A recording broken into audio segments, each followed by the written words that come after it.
আপনার এই যে রোগ আসবে, একটার পর একটা রোগ আসবে। যেমন আমরা যদি বলি এই যে নদী নাই দেখতে মাল্টিমিটার দরকার নাই, এটা আছে না, প্রবাদ আছে না, যে মনে করেন আপনি আত্মীয় বাড়ি যাবেন, তার সামনে একটা নদী আছে, এখন নদীতে আপনার পা লঙ্গি উঠে পার হইতে হবে, আপনি কি বাড়িতে লঙ্গি উঠাবেন না নদীর কাছে যায়?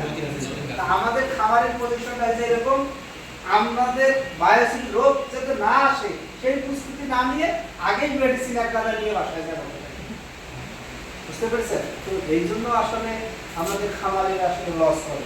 তো আমাদের খামারিদেরকে যেহেতু এনভায়রনমেন্ট পরিবেশ সবসময় জীবাণু আসতেই থাকবে, এইটা সবচেয়ে কত বেশি ডিক্রিজ করা যায়, মানে জীবাণুদের খাবারে কম ঢোকে, এই দিকে মনোযোগ দিতে হবে। এই মনোযোগকে যদি আপনারা দিতে পারেন তাহলে দেখবেন আপনার মুরগি এমনিতেই ভালো থাকবে।